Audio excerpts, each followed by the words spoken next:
तो हेलो दोस्तों, फिर से एक नए वीडियो में, जो कि हमारा पार्ट 2 का वीडियो है। और पार्ट 1 में हमने ये चीज़ बताया था आपको कि इंजन की साउंड किस तरीके से यानी कि बेहतरीन करना है। तो यहाँ पे आप इंजन की साउंड देखें, और इस वीडियो में हम हालांकि ये चीज़ दिखाएंगे आपको साउंड और जो इसकी वाइट स्मोक की प्रॉब्लम है, उन दोनों चीज़ों की यानी कि फुल जानकारी देने वाले हैं। तो इंजन की साउंड देखिए कितनी ज़्यादा यानी कि ख़राब साउंड है, इंजन से नॉइज़ प्रॉब्लम और वाइट स्मोक की प्रॉब्लम। तो चलिए हम फटाफट से इंजन खोलते हैं और आपको दिखाते हैं। तो यहाँ पे हमने हेड को अलग के निकाल दिया है, और यहाँ पे मैं पिस्टन आपको चेक करके दिखाता हूँ। पिस्टन अगर आप ऐसे खोलते हैं तो यानी कि यहाँ पे अगर आप हिलाएंगे तो यहाँ पे इसकी साइड प्ले होता है। तो इससे यानी कि क्या होता है कि हमारा पिस्टन घिसने के बाद, रिंग घिसने के बाद इसके अंदर साइड प्ले आता है और फिर स्मूथ करने लगती है। तो हाफ इंजन को यहाँ पे हमने ओपन किया, और हाफ इंजन में आप आवाज़ देखें किस तरीके से था। जैसा हमें लग रहा था कि टाइमिंग चेन और भी पार्ट्स यानी कि बहुत ही ज़्यादा ख़राब हो चुका है। तो फाइनली इसकी जो मेन रीज़न है वो है कि हेड पे ऑयल नहीं पहुंचना, और उसके ज़रिए से कैम रोकर टाइमिंग चेन की जिस तरीके से साउंड आ रही थी। तो अब यहाँ पे हमें ये चीज़ देखना है कि इसके अंदर से हमें क्या क्या प्रॉब्लम है और क्या क्या हमें पार्ट्स को चेंज करना पड़ेगा। सबसे पहले हम यहाँ पे क्लच प्लेट दिखाते हैं। जब भी हमारी बाइक की पिकअप डाउन होती है तो इस क्लच प्लेट को हमें चेंज करना होता है। ये वाला इस क्लच प्लेट को हमें चेंज करना होता है। और ये हमारी प्रेशर प्लेट है, ये देखिए आप, ये प्रेशर प्लेट है और ये क्लच प्लेट है। इस क्लच प्लेट ख़राब होने के बाद पिकअप कम आने के कारण से इस क्लच प्लेट को हमें चेंज करना होता है। तो इस क्लच प्लेट को हम चेंज करेंगे, और इसी के साथ साथ यहाँ पे आप देखेंगे तो ये जगह यानी कि कट जाता है। यहाँ पे ये जगह यहाँ ऊंचा और गड्ढा हो जाता है। इसके ज़रिए से हमारी क्लच प्लेट की पकड़ सही तरीके से पकड़ नहीं होता है, और उसके ज़रिए से हमारी बाइक की पिकअप नहीं बनती है। यहाँ पे तो हम फाइनली इन चीज़ों को चेंज करेंगे। क्लच हाउसिंग के अंदर आपको इस तरीके से साइड प्ले इसकी और इसकी चेक करना है। इसके अंदर प्ले नहीं होना चाहिए, तो इसमें बिल्कुल भी प्ले नहीं है। ये चीज़ बिल्कुल ठीक ठाक है। अब यहाँ पे हेड में हमें वाल्व का काम करना है, और इसी के साथ साथ इसकी जो गाइड है वो चीज़ हमें चेक करना है। अगर गाइड ख़राब होगा तो गाइड को हमें चेंज करना होगा, और अगर गाइड सही होगा तो उसे सही रहने देंगे।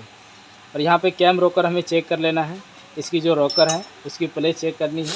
और जो वाइट स्मोक से प्रॉब्लम कर रही थी वो हमारा पिस्टन होता है। यहाँ पे आप पिस्टन रिंग देखेंगे पूरा इनकी जाम टाइप का हो गया। ये देखें, ये रिंग का गैपिंग कुछ इस तरीके से हो जाता है। इस तरीके से गैपिंग होने के बाद हमारी बाइक स्मूथ करने लगती है। यहाँ से ऑयल ऊपर पास करने लगता है और इंजन से इंजन ऑयल कम होने लगता है।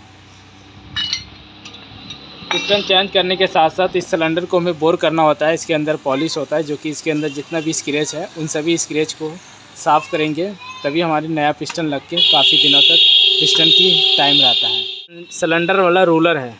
पहले हीरो होंडा में क्या था, स्प्लेंडर, पैशन प्रो सब में यहाँ पे इस तरीके से गोल जैसा आता था, पर इसमें उस तरीके से नहीं है। ये खड़ा इंजन है 110 की आई स्मार्ट, तो इसका ये लंबा रूलर दिया जाता है ताकि ये रूलर टाइमिंग चेन को इस तरीके से यानी कि दबा के रखे, और टाइमिंग चेन की साउंड यानी कि बाहर की ओर ना जाए। इस तरीके से ये यानी कि चिपक के रहता है यहाँ पे इस तरह।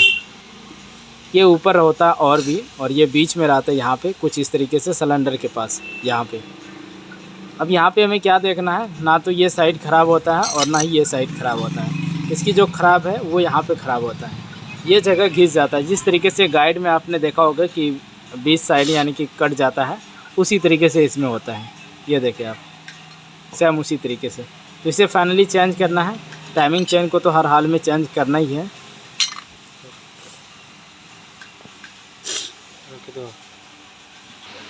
मोबिल हेड पे नहीं जाने का जो रीज़न होता है वो यहाँ से, ये ऑयल पम्प स्पॉकेट बोलते हैं इसे, और यहाँ से जो हमारी टाइमिंग चेन चलता है ये हिस्सा हमारा चलता है, ये स्पॉकेट। और इसी में एक रड होता है जो कि उस तरफ ऑयल पंप लगा हुआ होता है, और उस ऑयल पंप को चलाने के लिए यहाँ पे स्पॉकेट देता है कंपनी।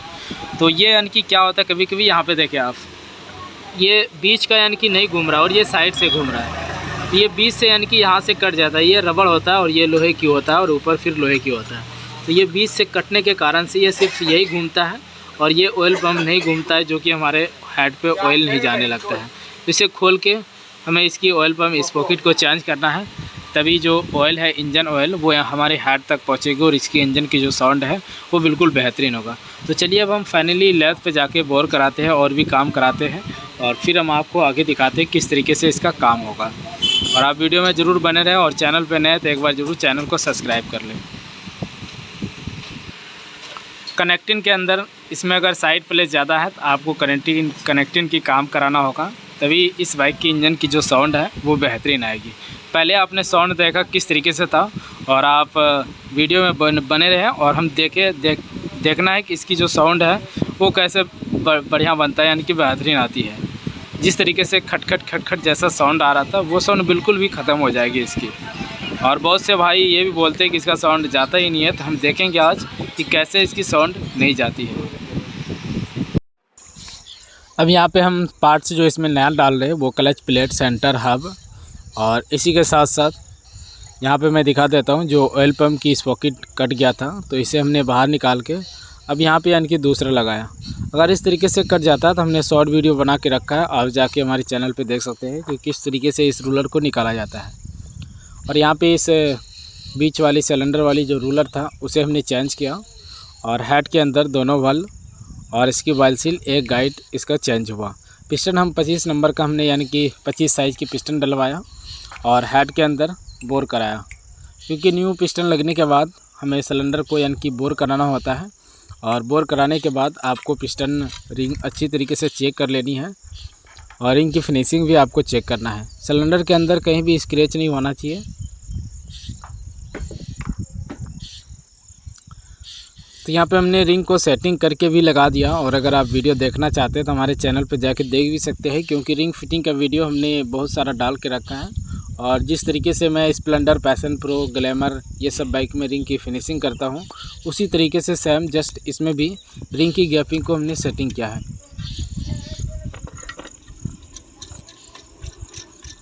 अब यहाँ पे हम सिलेंडर को लगाएंगे और इसे लगाने के बाद फिर हमें हेड वगैरह ये सब चीज़ लगाना है।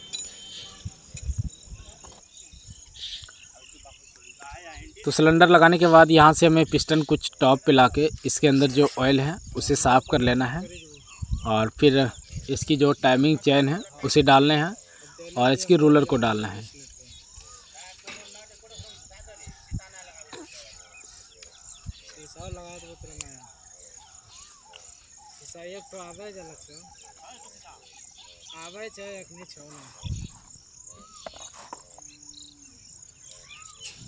तो यहाँ पे पहले हमें बुश डालना होगा। ये बुश क्या करता है, हमारी हेड सिलेंडर को बिल्कुल एक जगह सेटिंग पे रखता है, पैकिंग को इधर उधर होने नहीं देता है। और ये बुश अगर हम नहीं लगाते हैं तो जिस रट के ज़रिए से इंजन ऑयल हेड पे आता है वो यानी कि बंद भी हो सकता है सुराख। अब यहाँ पे हमें पहले टाइमिंग चेन को लगाना है और उसके बाद ही इस पॉकेट को लगाना, ये रोलर को लगाना है, सिलेंडर वाली रोलर को। ये देखें कुछ इस तरीके से इस रोलर में घाट होता है जो कि सिलेंडर में जो कट का हिस्सा है वहाँ पे ये फिट हो जाते हैं।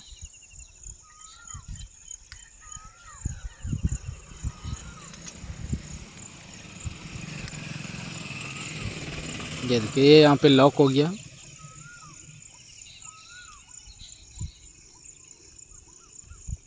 इसके बाद यहाँ पे इस पैकिंग में आपको हल्का बॉन्ड का इस्तेमाल करना है।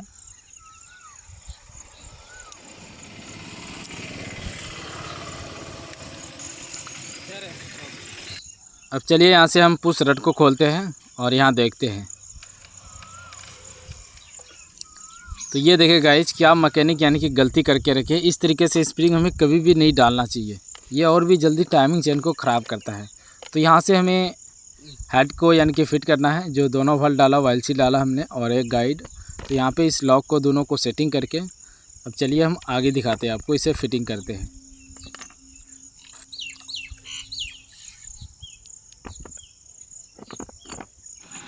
तो यहाँ से हमने पिस्टन फिट किया, टाइमिंग चेन और ये रूलर और ये बीच में रूलर। तो इसे पहले टाइमिंग चेन लगा के फिर इस रूलर को हमें लगाना होता है और तभी हमें ऊपर की हेड को फिट करना है।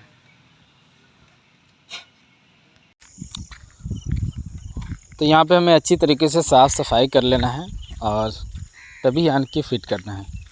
फिट करने के बाद अब यहाँ पे जितने भी जगह पे पैकिंग डलेगी यहाँ पे हम पैकिंग डालेंगे और इसकी नट बोल्ट को हम टाइट करते हैं। तो यहाँ सिलेंडर वाली जो रूलर होता है उसमें 10 नंबर की बोल्ट, उसे हमने टाइट नहीं किया था, तो अभी हमने टाइट किया। अब यहाँ पे हम ये वाला स्प्रिंग डालेंगे। पहले क्या था, यानी कि मोटा वाला स्प्रिंग था, ब्रेक वाली। वो वाला स्प्रिंग क्या करता है, बहुत ही जल्दी टाइमिंग चेन को यानी कि घिस देता है, रोलर को घिस देता है। वो बहुत ही ज़्यादा यानी कि टाइमिंग चेन को हार्ड टाइट करके रखता है, तो उसे हमें नहीं डालना चाहिए। और पुश रड की जो रबड़ होता है वो भी यानी कि कट चुका था, काफ़ी गड्ढा हो गया था।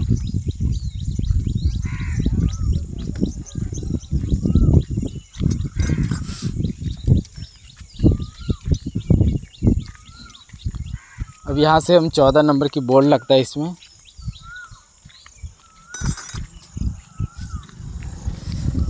अब देखिए बिल्कुल कंप्लीट हो चुका है। कभी भी इसमें आप स्प्रिंग डालें, वो पतला वाले ही स्प्रिंग डालें, क्योंकि कंपनी वाला जो डालता है तो वो किस लिए डालता है।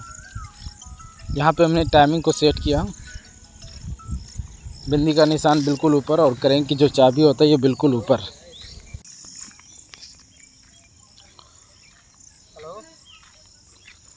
तो अब चलिए दोस्तों, यहाँ से हम इसकी प्लेट वगैरह लगाते हैं।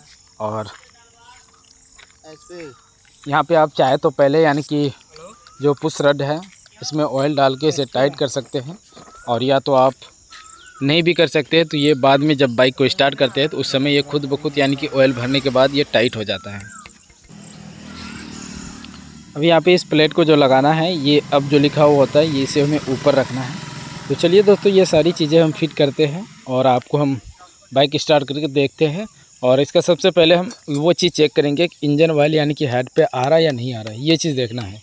तो टैपिट वगैरह ये सभी चीज़ों की सेटिंग, कार्बोरेटर भी हमें क्लीन करना है, और उसके बाद सब चीज़ फिट करते हैं और फिर हम आपको दिखाते हैं बाइक पूरा कंप्लीट करके।